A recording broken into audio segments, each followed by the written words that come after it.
আমাদের মায়েরা বোনেরা আমাদের গ্রামে গঞ্জে শাড়ি পরেন, তারা ঢেঁকিতে ধান বানতেন, তারা সকালবেলা মাটির চুলায় উনুনে বসে আমাদের জন্য খাবার বসাতেন। এই সব অস্তিত্ব এবং চরিত্রের আচরণই হচ্ছে আমাদের এই বাঙালির পরিচয়। কেন আমাদেরকে এই পরিচয়টা ধারণ করতে হয়? কেন আমাদেরকে এটাকে ধারণ করতে হয়? আপনি দেখবেন যে এই ফ্যামিলি অস্ট্রেলিয়াতে চলে গিয়েছে, নিউ ইয়র্কে বা আরও দূরে কানাডায় চলে গিয়েছে, পৃথিবীর বহু প্রান্তে বাংলার মানুষ বাঙালিরা ছড়িয়ে পড়েছে, কিন্তু জীবনে 5 বছর 3 বছর পরে হলেও সে গ্রামে আসে, দাদার কবরের সামনে দাঁড়ায়, সেখানে গিয়ে তাকে গ্রামে পুকুরের পাড়ে বসে তাকে মাছ ধরানো শেখায়, বাবা তাকে গল্প শোনায়, ছোটবেলায় আমরা এইভাবে খেতে রাইলে ধানের জমির পাশ দিয়ে হেঁটেছি। এই যে তার অস্তিত্বের নিশানা তাকে দেয়, এই নিশানা আমরা যাতে ভুলে না যাই তারই একটা উপলক্ষ হচ্ছে এই বাংলা নববর্ষ। অনেকে সমালোচনা করেন যে একটা দিন বাঙালি সাজার দরকার কি? একটা দিন বাঙালি সাজার মধ্য দিয়ে আমরা আসলে আমাদের অস্তিত্বকে জানান দেই যে আমার সব পরিচয়ের মধ্যেও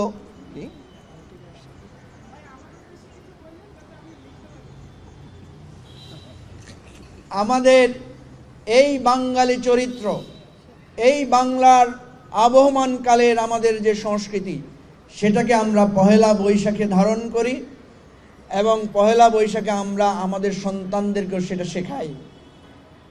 অনেক সমালোচনা হয় যে একটা দিনের জন্য কেন আমি লুঙ্গি পরব। অনেক সমালোচনা হয় যে দেখতে পাচ্ছেন কারো হাতে মাছের চাই, কারো হাতে কুলা, কারো হাতে পাখা, কারো হাতে গ্রামীণ কলসি মাথাল, কারো হাতে একতারা। আমরা আমাদের অস্তিত্বকে জানান দিচ্ছি। আমরা মুসলমান, বাঙালি মুসলমান, আমরা হিন্দু, বাঙালি হিন্দু, আমরা বৌদ্ধ, আমরা খ্রিস্টান, আমরা বাঙালি বৌদ্ধ খ্রিস্টান, সবাই মিলে আবার আমরা বাংলাদেশি।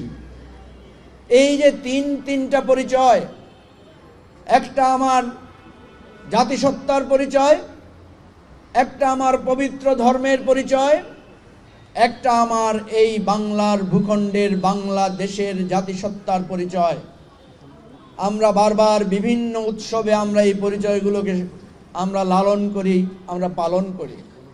সেজন্য দেখবেন যখন ঈদ আসে তখন আমরা সবাই একাকার হয়ে ঈদ উদযাপন করি, এটা আমাদের ধর্মীয় অস্তিত্বকে আমরা জানান দেই।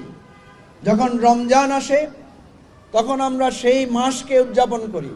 যখন দুর্গাপূজা আসে তখন আমরা হিন্দু, বৌদ্ধ, খ্রিস্টান, মুসলমান সবাই আমাদের ধর্মীয় সম্প্রীতির জায়গায় তাদেরকে আমরা শুভেচ্ছা জানাই। আবার আমাদের ঈদের সময় আমাদের হিন্দু ভাইয়েরাও আমাদেরকে শুভেচ্ছা জানান।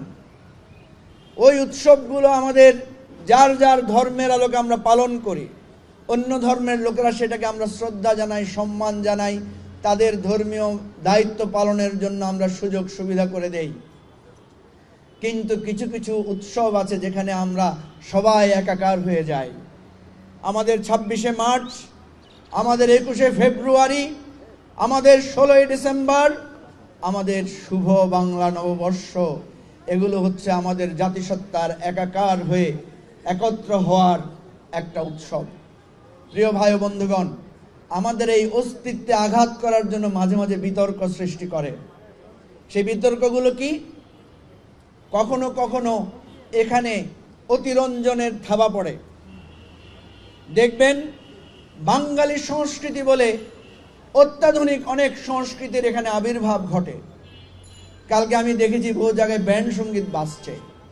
ব্যান্ড সঙ্গীত তো আমরা 30 বছর, 40 বছর বা 50 বছর আগে গ্রামে কোথাও আমরা শুনিনি। শুনেছেন আপনারা? শুনেন নাই।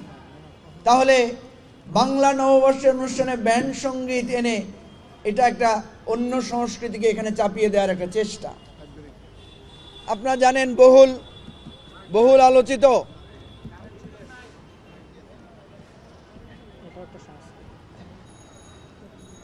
কারেন্ট চলে যাওয়ার সংস্কৃতি।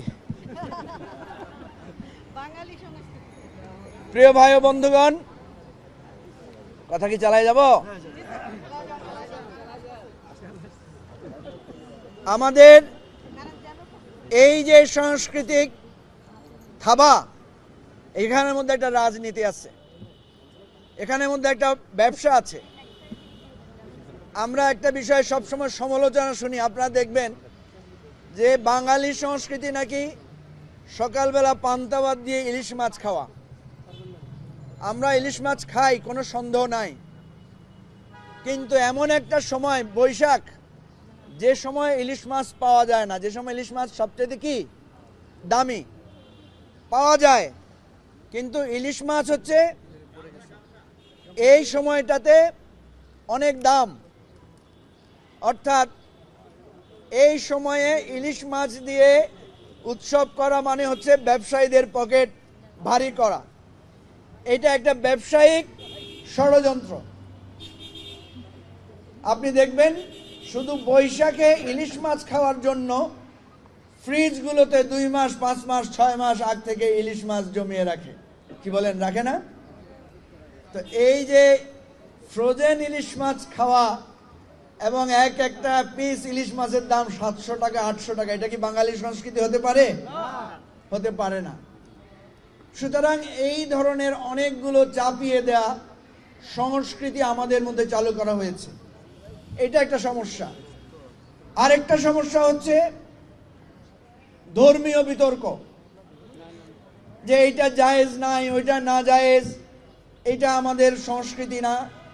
এক একজন এক একভাবে সংস্কৃতি চাপিয়ে দিতে চায়। আমাদের বাঙালি সংস্কৃতি হচ্ছে একজন মানুষ যিনি ধার্মিক বা যিনি ধর্ম মানেনও না ধরলাম, কিন্তু তিনি তার ধর্মের প্রতি শ্রদ্ধাশীল। আবার আমাদের মনে আছে আমরা ছোটবেলায় রেডিওতে মরমী সঙ্গীত শুনতাম, ছোটবেলায় আমরা ভাওয়ালি সঙ্গীত শুনতাম, ছোটবেলায় আমরা লালন শুনতাম, ছোটবেলায় পল্লীগীতি শুনতাম। আমরা কি বলেন, পল্লীগীতিগুলো মনে আছে না এখনো? সেই পল্লীগীতি, সেই আমার জারি সারি ওয়াজ মাহফিল, আমাদের কবি গানের আসর, আমাদের নৌকা বাইচ, আমাদের ষাঁড়ের লড়াই, আমাদের গরুর দৌড়, ঘুড়ির উৎসব, এগুলোই আমাদের আবহমান বাংলার সংস্কৃতি। প্রত্যেক ধর্মে তার স্থানীয় সংস্কৃতিকে মূল্য দেওয়া হয়েছে। সুতরাং সব ক্ষেত্রে জায়েজ না জায়েজ নানা রকমের প্রশ্ন তুলে আমাদের সংস্কৃতিকে আমরা দুই দিক থেকে আঘাতের সম্মুখীন পেয়েছি।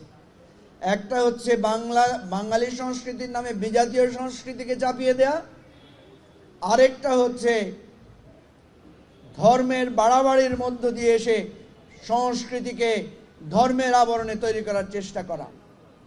আমরা মনে করি বাংলাদেশের মুসলমান, বাংলাদেশের হিন্দু, বাংলাদেশের বৌদ্ধ এবং খ্রিস্টানদের এই অঞ্চলের আলোকে একটা আচরণ গড়ে উঠেছে। সেই আচরণকে আমরা যখন বড়ত্ব দিয়ে, উদারতা দিয়ে ধারণ করতে পারবো, তখনই আমরা আমাদের জাতি হিসেবে আমরা একটা সঠিক অস্তিত্বের জায়গায় যেতে পারবো।